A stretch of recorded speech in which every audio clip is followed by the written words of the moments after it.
Gracias por sintonizar Conciencia Top New. Estás en el especial. Hoy realizaremos un homenaje a Osvaldo Bayer.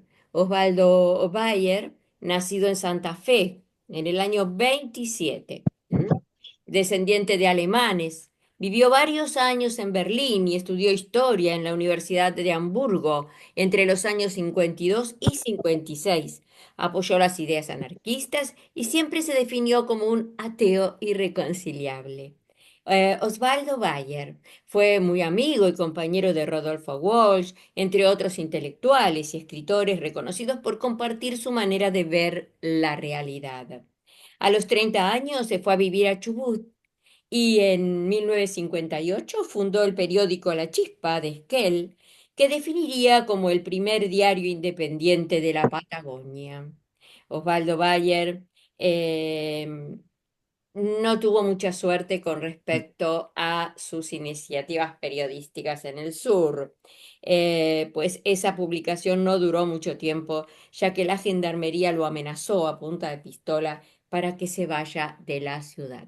Pero de todas maneras, en este mes de marzo, lo vamos a recordar y lo vamos a seguir recordando siempre, porque ha sucedido y vos sabés y vos estás enterado, que nos estás escuchando o que nos estás viendo, que después del 24 de marzo, después de esa multitudinaria eh, manifestación, presencia del pueblo en las calles por el Día de la Memoria, al día siguiente sucedió esto que te vamos a mostrar.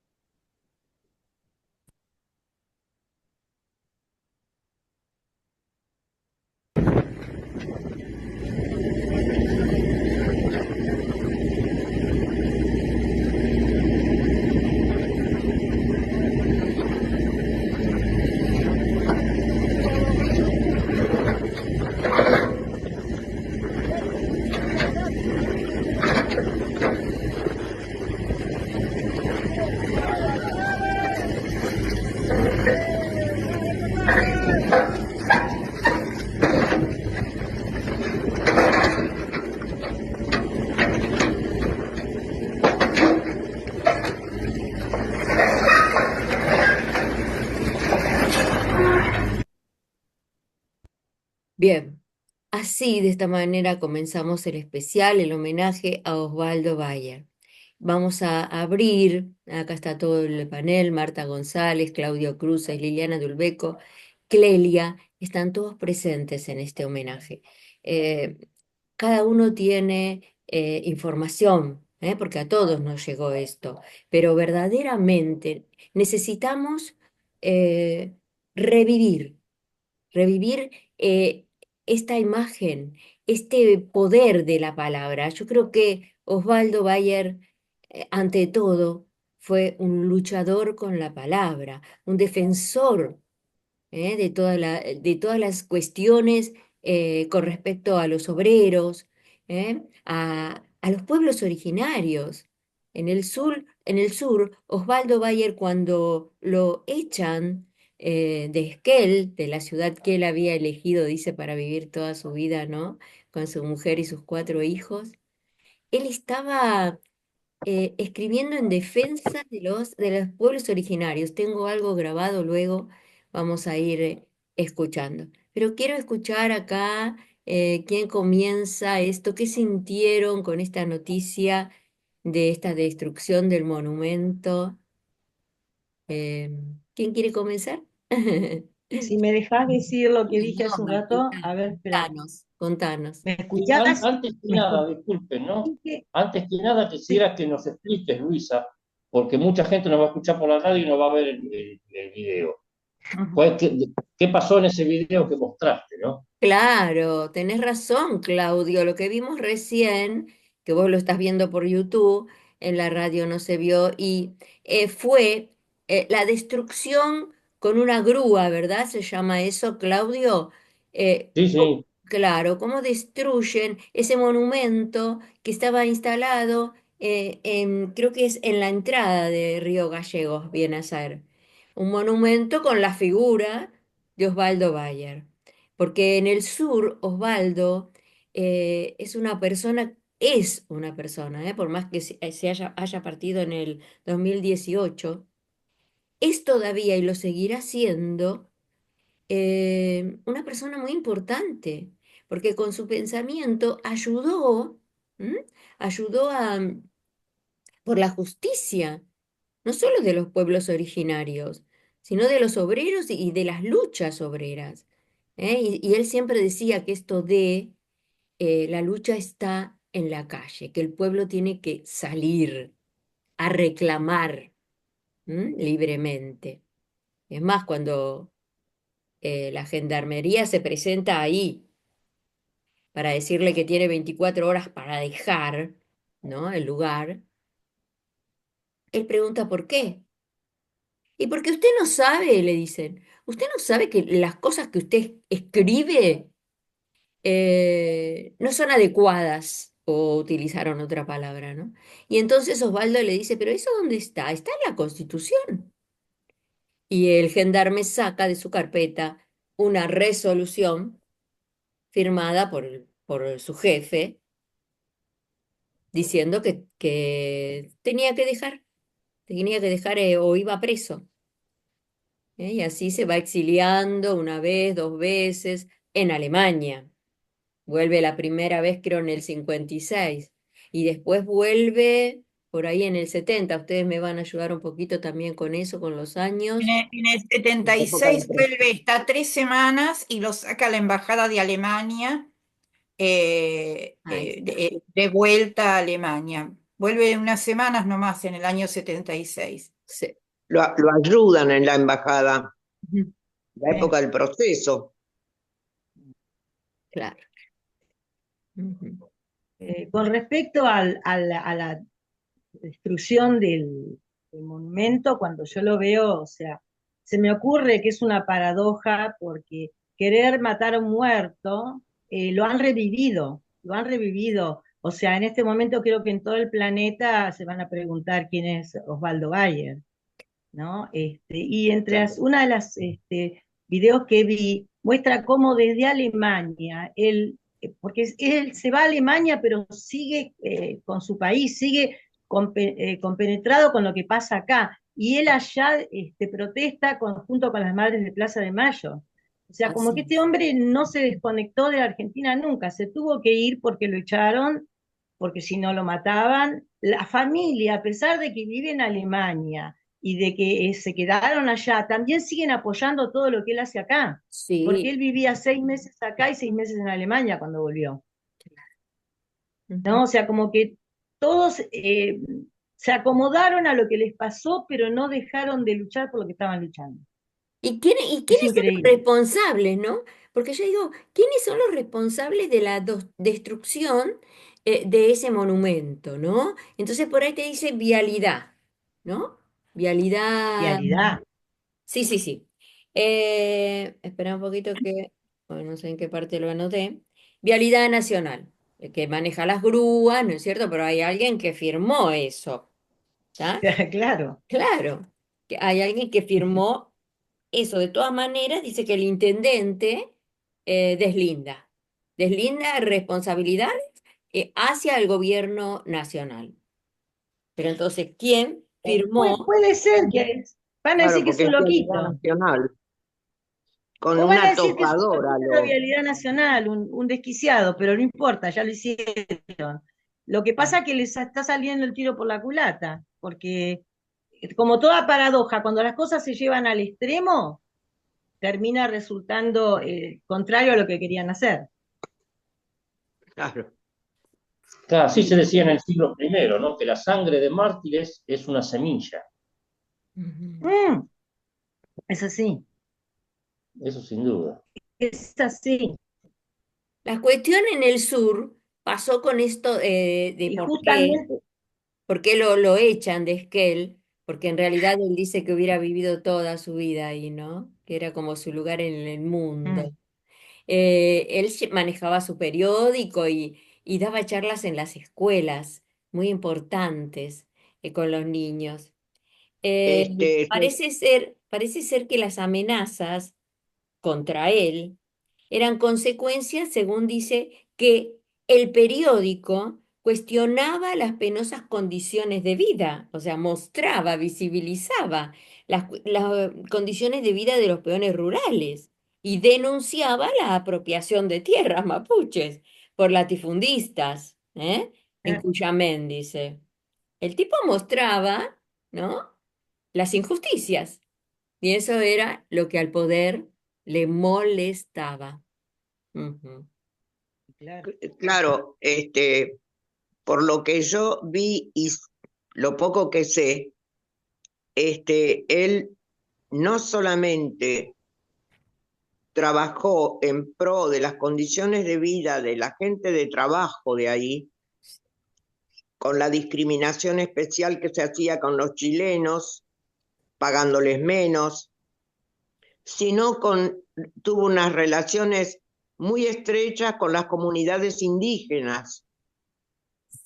Él puso en evidencia lo que se había hecho con ellos en el siglo anterior y aún en el siglo XX, porque para ese momento todavía todo lo que aprendíamos era que la civilización avanzó.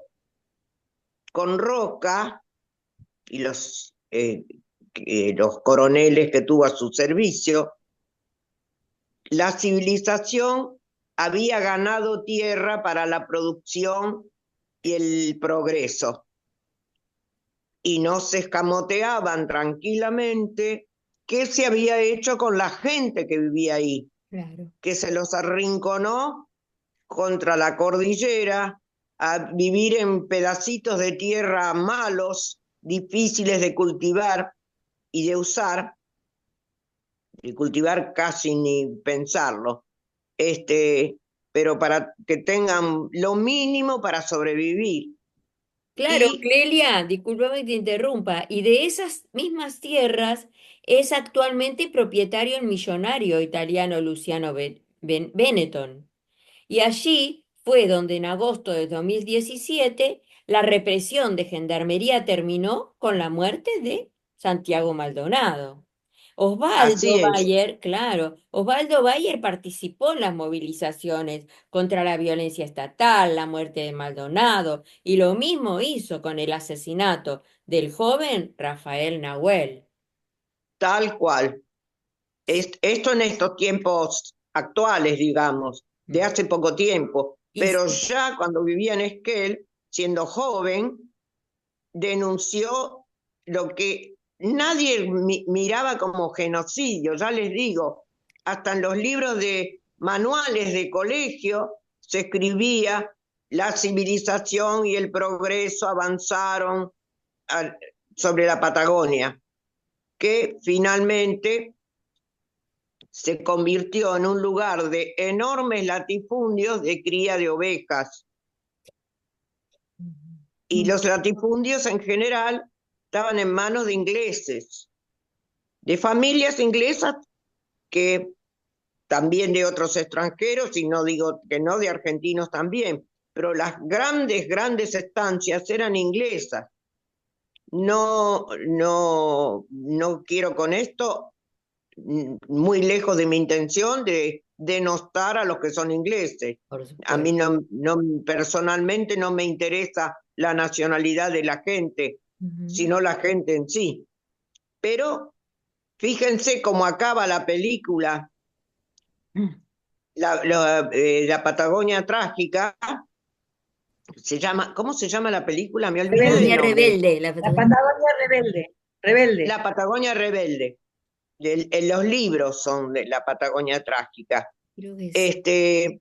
La película termina con que lo invitan a un banquete al que dirigió toda la terrible represión y matanza. Todo ha vuelto a la normalidad, entre comillas. ¿Y qué cantan? Una canción inglesa. El himno nacional en inglés canta. Y claro. No, no era el himno nacional, es porque es un buen compañero, porque es un buen Ah, Ah, compañero, ¿viste? Ah, eso le cantan. mirá.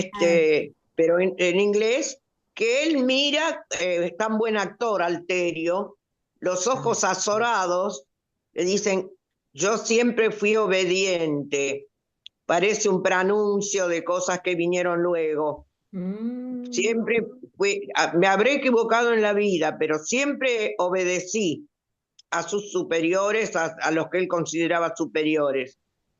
Es decir, mató y masacró. ¿Para qué?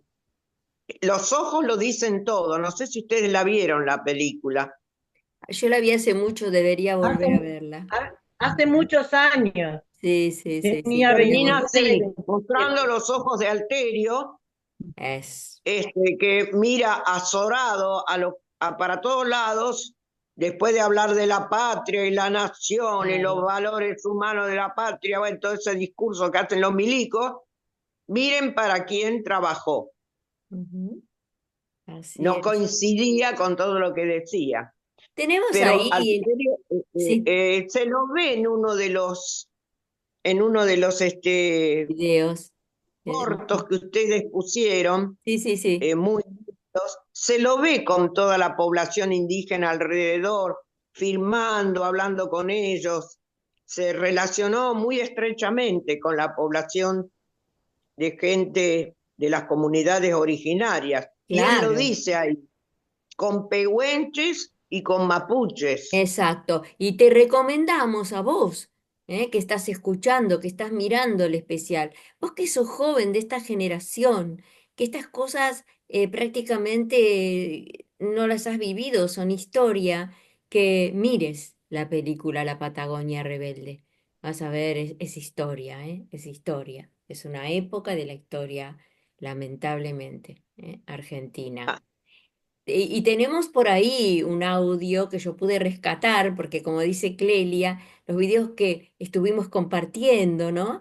Que tal vez no te podemos pasar el video por derechos de autor y demás, pero sí pudimos captar la voz de Osvaldo Bayer. En un ratito vamos a ir escuchando algunas partes.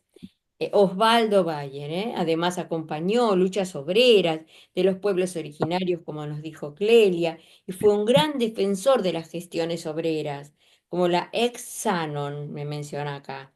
Actualmente dice Fa sin Pat o Fábrica sin Patrones, de la gráfica Medigraph, entre otras. Seguimos. ¿Qué más agregamos por acá? Mira, Luisa, a mí me gustaría, porque la verdad que es cierto que se ha recuperado la memoria.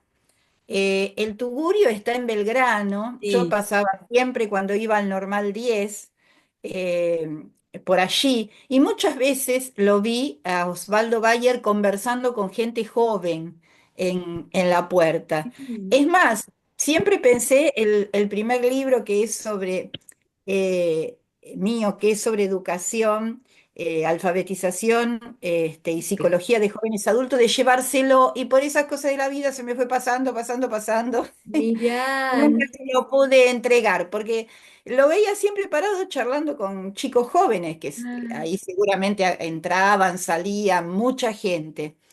claro. Y después estuve en el homenaje en una plaza que está a unas cuadras ahí, Ujú.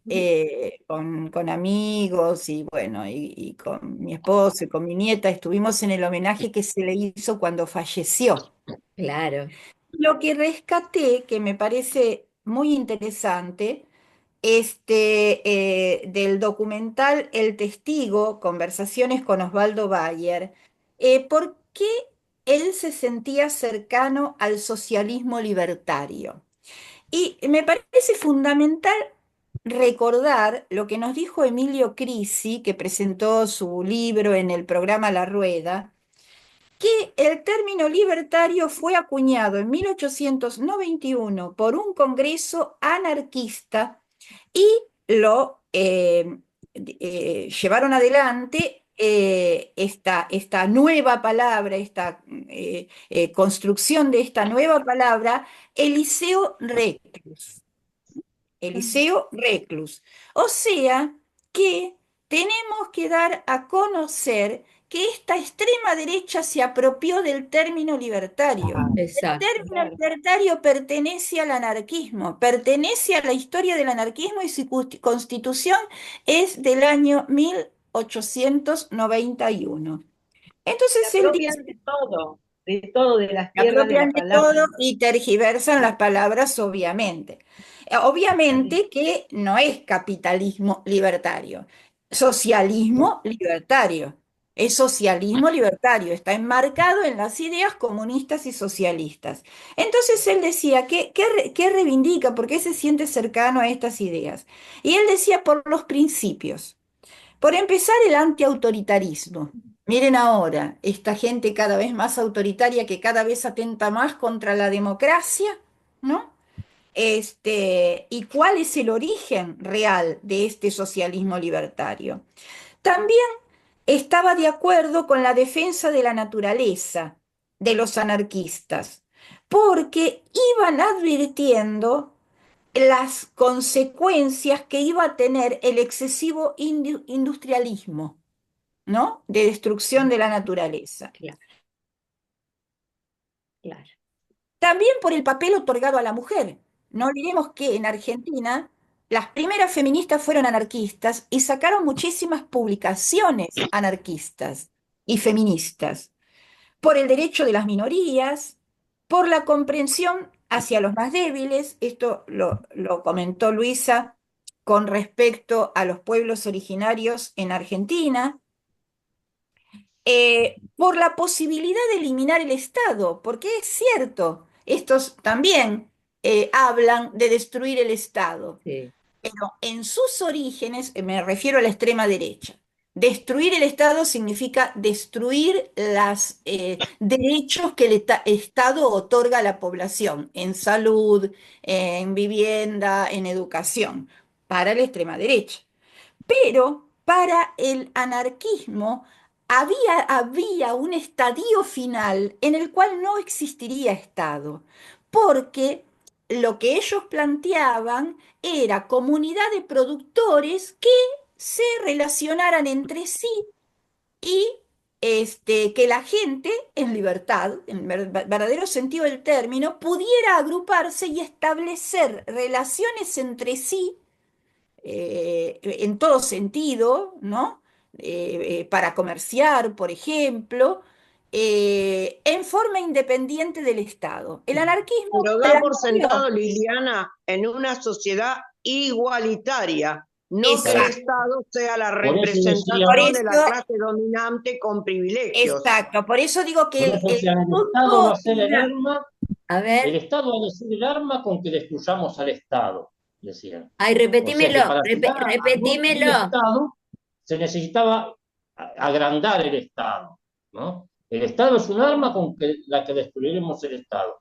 Después de que haya igualdad y justicia y un Ajá. mundo socialista, ahí recién se iba a terminar con el Estado. Exactamente, por eso Ahí digo que el está. punto final, el punto de Claro. arribo de un largo proceso que en la historia de la humanidad hubo pequeños ejemplos, por ejemplo en Cataluña, en Manchuria, que lo relata Emilio Crisi, la Comuna de París, por ejemplo, en 1871 en Francia, que duró corto tiempo. Y durante ese periodo se manejaban con relaciones entre iguales. Era como que fue un pequeño ejemplo en miniatura. Después, No, eh, hay eh, otro ejemplo, Liliana.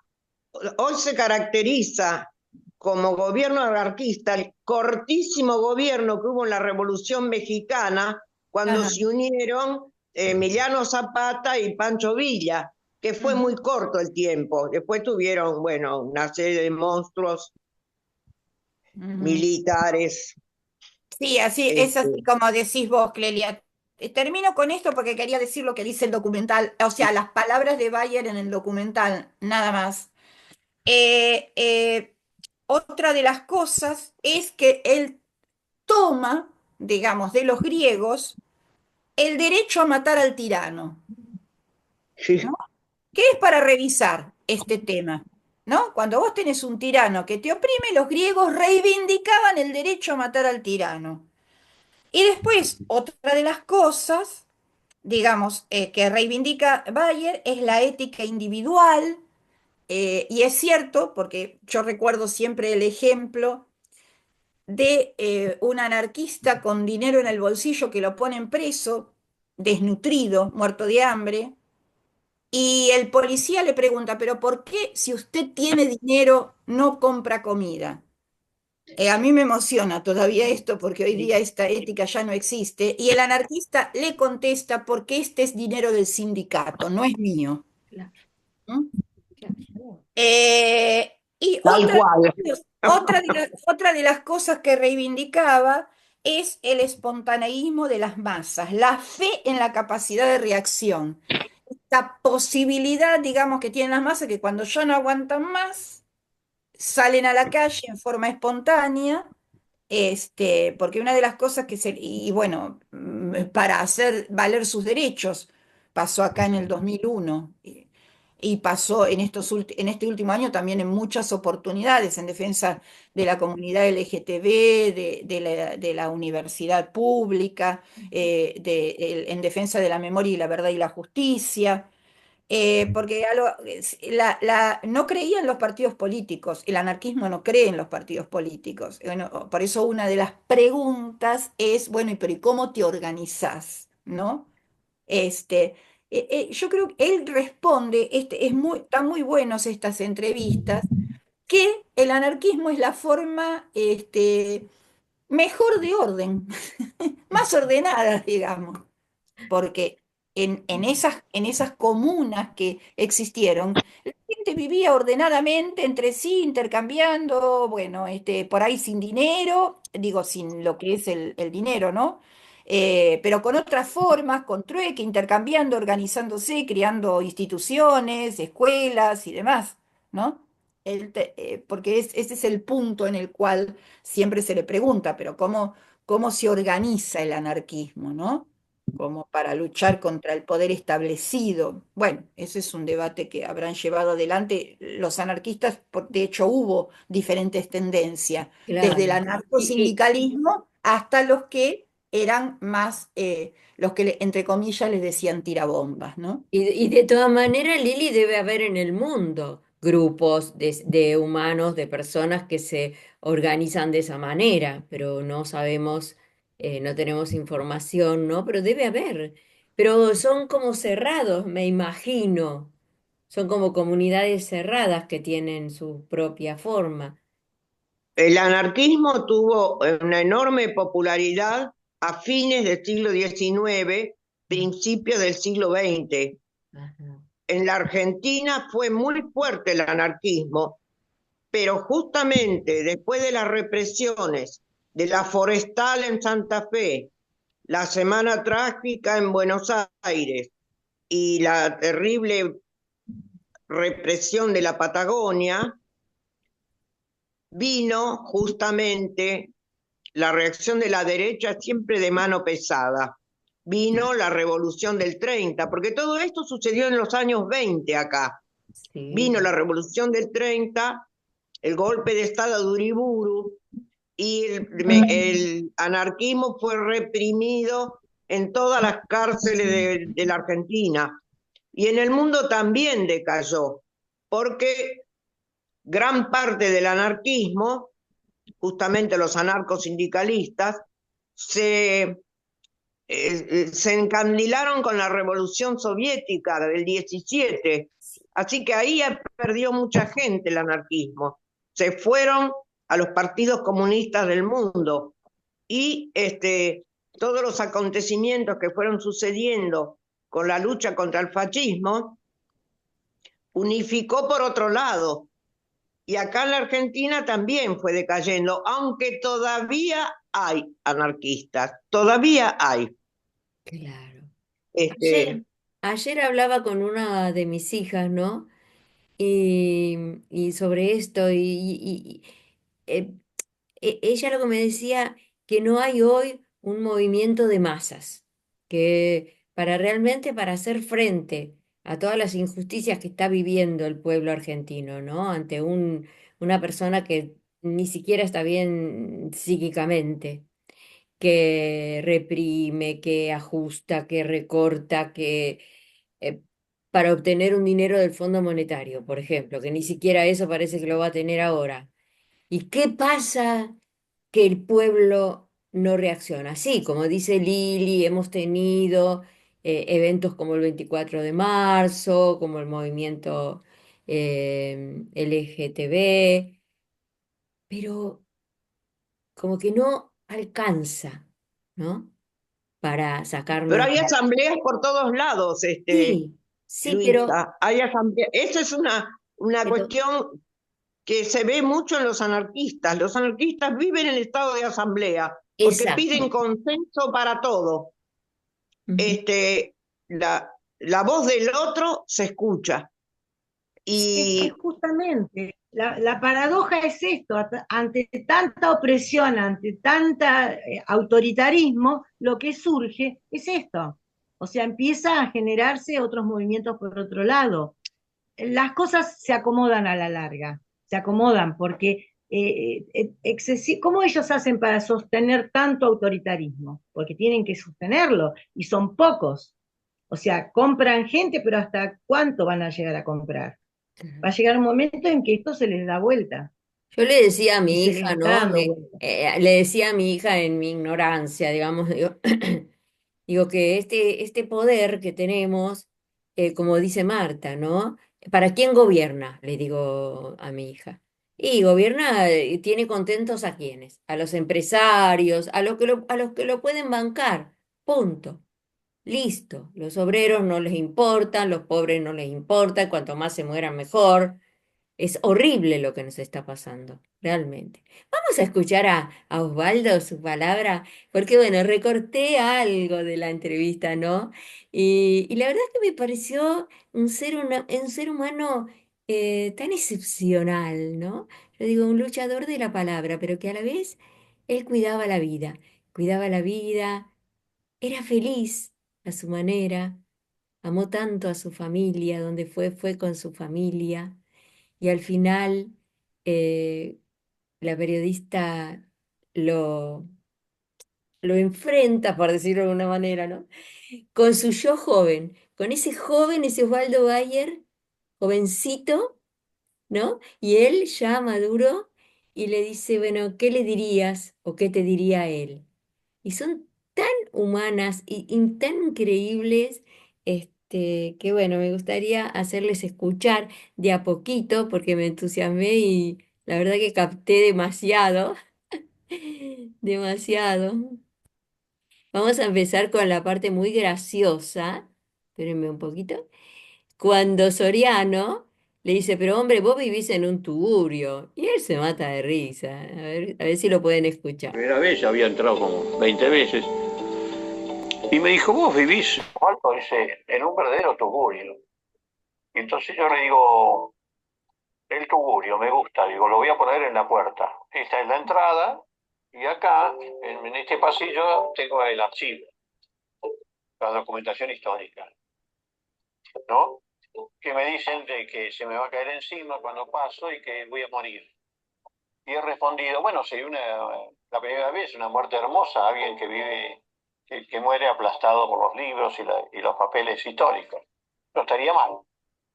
En aquel tiempo, la década del 30, era un barrio de alemanes.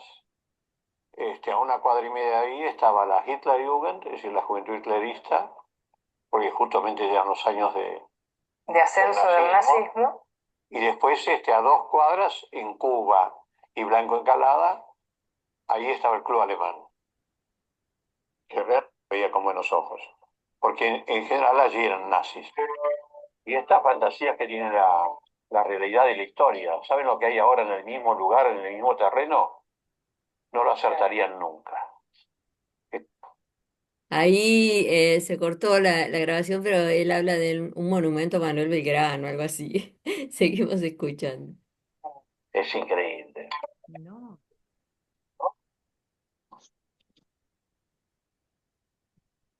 Pero cuando cumplíamos las condiciones de tiro, yo siempre a propósito tiraba a cualquier lado, es decir, nunca, no cumplí las condiciones de... Y después yo, bueno, bueno, algo contra mí, por eso no salí en la primer baja, sino salí en la última. Te costó cara la rebeldía. Así es, 15 meses adentro. 15 meses. Y ya había empezado, es decir, pedía permiso para empezar, yo salí el 15 de abril y las clases, como decía, yo quería estudiar filosofía, pero me dije, antes de conocer el alma, quiero conocer el cuerpo. Entonces voy a hacer un año de medicina, la anatomía descriptiva, es decir, el trabajo con cadáveres, y histología. Así se explica esta foto que vamos a ver acá. Ahí tiene una crucecita Una arriba. crucecita, sí. Terminé ese año, entonces empecé filosofía. Era el primer gobierno de Perón. Yo no quería aprender solamente Santo Tomás de Aquino, porque eso es lo que se enseñaba. Y yo me autoproclamaba socialista y bueno, y la ligaba siempre que había peleas. Entonces decidí irme a Alemania para estudiar filosofía allá. Pero esos pensamientos que tiene uno cuando es joven, dije, no, primero tengo que conocer la historia del hombre antes de entrar en el alma. Así como había estudiado un año de medicina, dije, voy a estudiar un año de historia.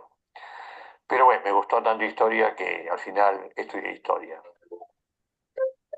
Estuve alemana después de la tragedia tan tremenda de la guerra, que se preguntaba cómo nuestros padres pudieran seguir a un tipo como Hitler, una bestia total.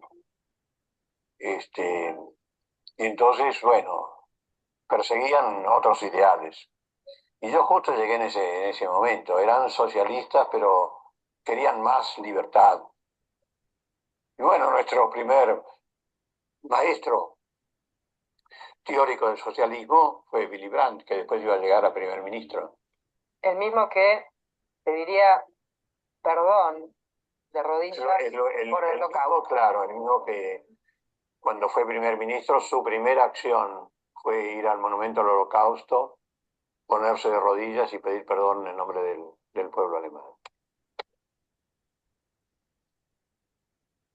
Mira, cuando ya la revolución libertadora, entre comillas, estaba instalada en el poder. Claro, yo vuelvo en el 56.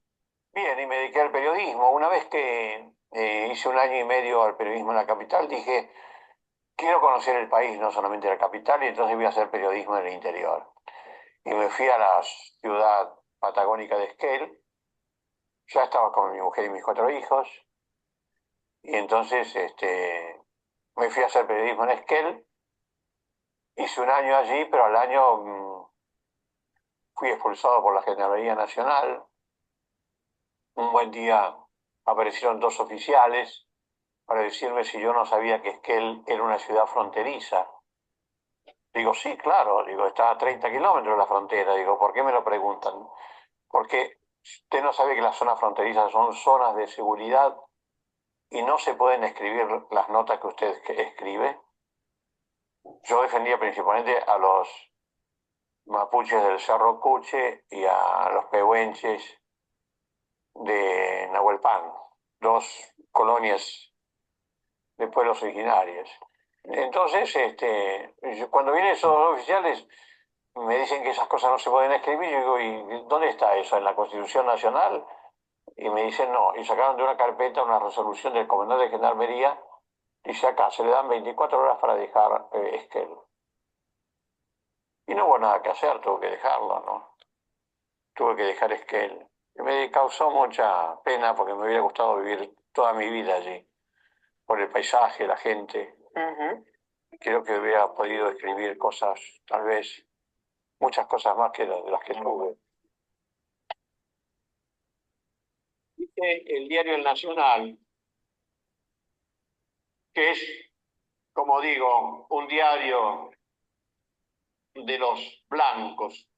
Llegan a Buenos Aires los indios prisioneros con sus familias. Se les quita a las madres indias. Ahí les está hablando en una escuela a los chicos y está acompañado por una persona de los pueblos originarios. Y a sus hijos el padre indio se cruza por delante para defender a su familia de los avances de la civilización. Tengan en cuenta esta imagen para saber todo el mal que se le hizo a los pueblos originarios, para que esto no vuelva a repetirse, para que ustedes no admitan más el racismo. Y estudien la historia de estas hermosas tierras. Y la van a empezar a querer cada vez más. Ya le quitaban los hijos a las madres. Y estas casualidades también del destino. Resulta que una vez me vino a visitar un compañero de la redacción del diario Clarín, Bugatti, me pidió si no lo podía traer a Carlitos Acuña, que era el cantor de Perón, que el cantor de tangos en Madrid. Y entonces en la conversación... Acá creo que él está hablando de lo que hablábamos hace un rato con Clelia, de el pedido de Juan Domingo Perón con respecto al libro y una carta. Escuchemos. Este muchacho Bugatti dice, ¿vos sabés que Osvaldo Bayer escribió un libro sobre Severino di Giovanni? Y Carlitos Acuña no sé por qué lo hizo. Severino Di Giovanni, refresquemos, anarquista italiano, antifascista. Antifascista. Después vamos a hablar de ese libro. Claro, el idealista de la violencia. Fue mi primer libro. Y entonces Carlos Acuña dice, ¿cómo no? Dice, yo se lo voy a llevar al general, deme un ejemplar, yo se lo llevo al general. Y yo no quería darle ningún libro, porque le tengo que mandar yo al general de Madrid un libro. Pero antes de irse me dice, el libro, por favor, y dedíqueselo. Y yo puse a Juan Perón, la vida de este anarquista, a propósito, la vida de este anarquista que luchó por la libertad. 15 de marzo de 1971. Señor don Osvaldo Bayer, Buenos Aires. Por mano y amabilidad del amigo don Carlos Acuña, he recibido su libro Severino di Giovanni, que usted ha tenido la amabilidad de dedicarme. Leeré el libro con el mayor interés, ya que siempre he pensado que, así como no nace el hombre que escape a su destino, no debiera nacer quien no tenga una causa por la cual luchar, justificando así su paso por la vida. Le ruego que con mi saludo quiera aceptar mis mejores deseos. Firmado Juan Perón. No, no, nunca me sedujo porque estoy contra el personalismo. Es decir, yo creo absolutamente en la verdadera democracia, que tiene que ser una democracia La periodista le pregunta de si alguna vez le sedujo el peronismo, por eso está diciendo esto. de limitación del poder. Es decir, si el poder tiene que estar en manos de las asambleas, ni siquiera creo en los partidos políticos. Esto se discutía, y me imagino fervorosamente, con figuras como Paco Urondo, como Rodolfo Walsh, por supuesto. Yo lo discutí ¿no? mucho con... Discutías con ellos. Aunque ellos tenían otra ideología, fuimos muy, muy amigos. Y lo discutimos, principalmente la parte de la guerrilla, ¿no? La lucha armada, claro. La lucha armada, yo estaba en contra, yo creía que en aquel tiempo que el camino era el salir a la calle, es decir, no, habíamos sido testigos del Cordobazo, que fue un movimiento imponente, y por ahí estaba el camino, salir a la calle, conquistar la calle, llevando masivamente a los obreros y a la gente que estaba mal en aquel tiempo. Y no la lucha armada, porque además yo les decía, no es que yo tenga una receta tal vez mejor que ustedes, pero mi temor es que los van a matar a todos. De un término que me respondió Adolfo Walsh, cuando le dije, no comprendo como vos sos peronista que no es revolucionario el peronismo. El peronismo es un populismo.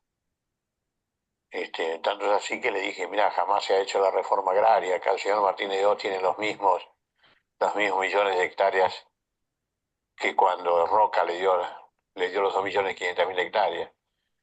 Y él me dijo una frase que otros me repitieron también, dice, sí, pero ¿dónde está el pueblo?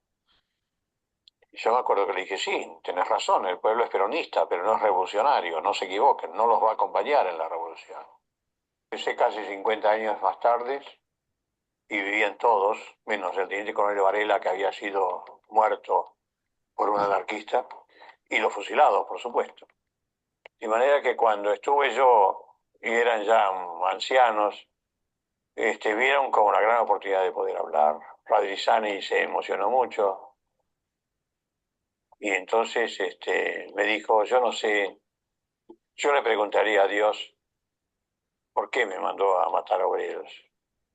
Yo, por ejemplo, trabajaba en el campo y después los domingos, los sábados a la noche iba a bailar y los domingos a la mañana siempre iba a misa. Y de pronto ir a la Patagonia, tomar prisioneros y fusilarlos. Y si me acuerdo muy bien cuando me tocó el primer fusilamiento, que era un chileno. Y entonces me empezó a temblar el Mauser, a movérseme el Mauser, no lo podía tener fijo. Y entonces vino un suboficial y me dijo, soldado, si usted no se comporta, lo voy a poner en la lista de los fusilados.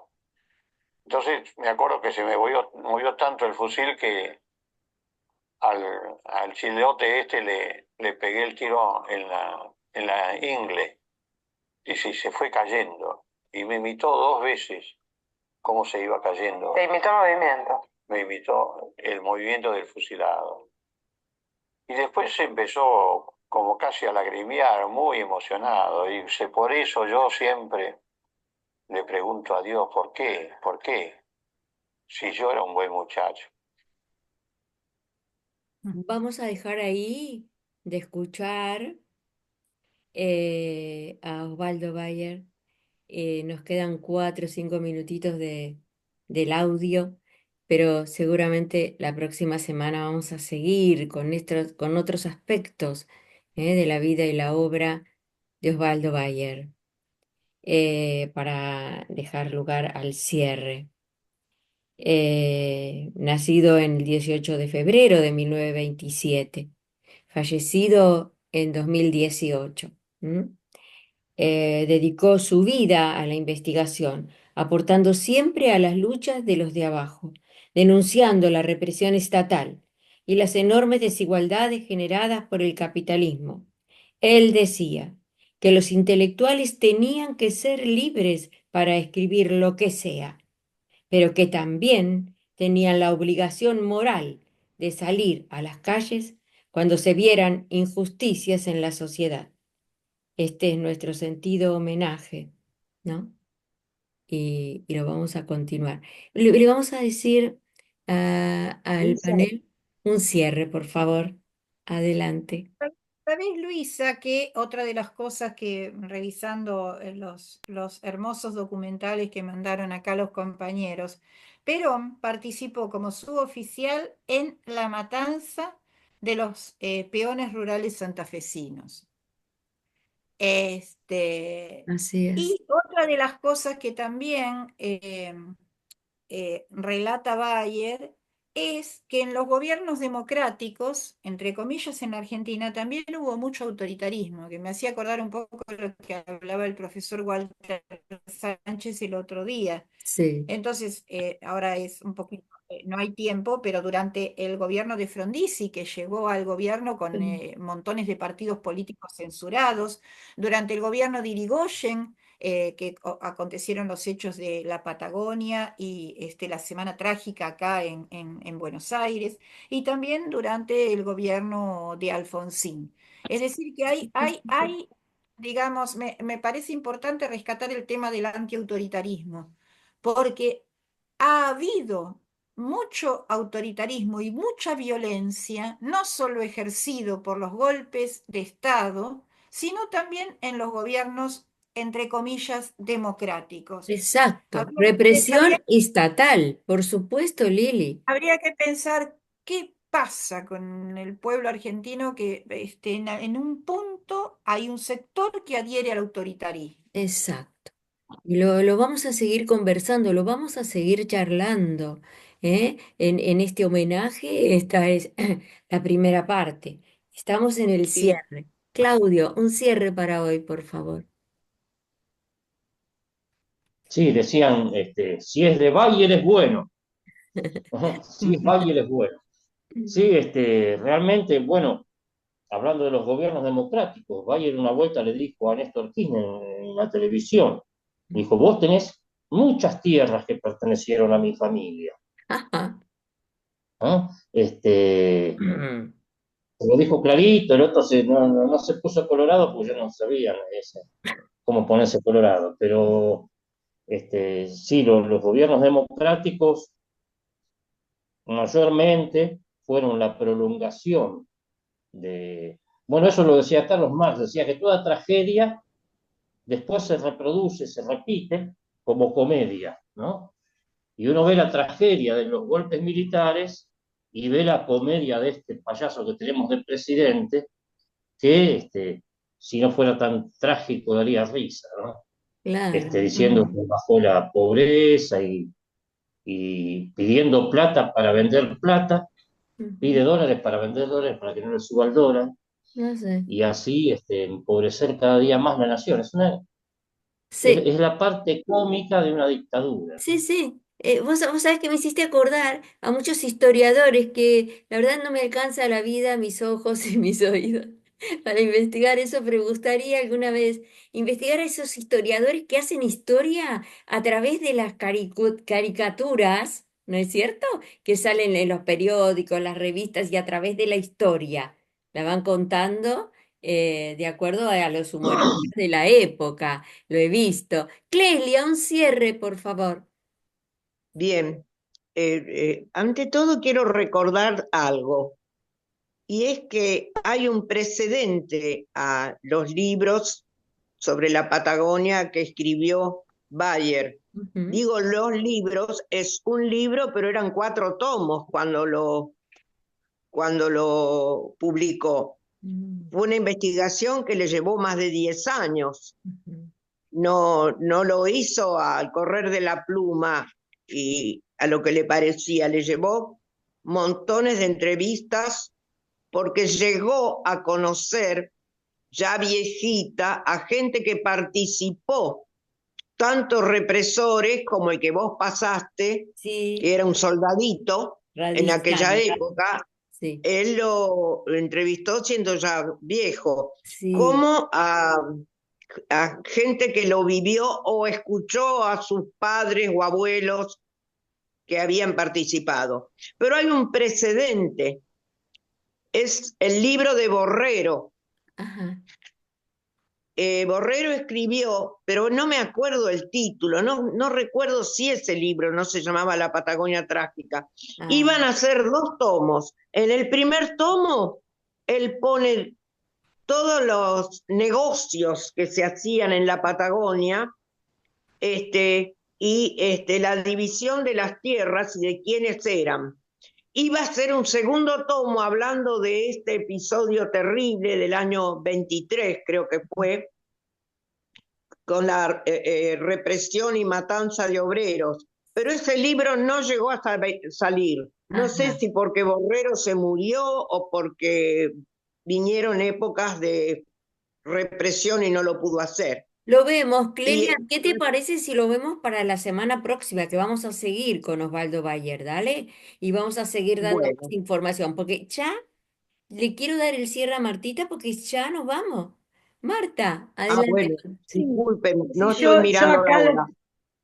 lo que Como tomaría es siempre, esto muchas de, gracias por todo y a todos. sí, mi amor. Marta. perdón, que tomaría esto de una cosa es ser autoritario y otra cosa es tener autoridad. Entonces, ahí está la diferencia. El que tiene autoridad es porque está autorizado por el pueblo, porque está representándolo. El que es autoritario es porque quiere imponer algo que al pueblo no le interesa. Entonces, la diferencia está ahí. Si alguien necesita ser autoritario es porque algo está fallando, Es porque no está representando a la gran mayoría de la población. Muchas Y gracias. y la Tal cual, gente a veces Marta, tal cual. Y estamos homenajeando a una persona que tiene que tiene autoridad autoridad. y la va a seguir Claro, teniendo a través de la claro, historia.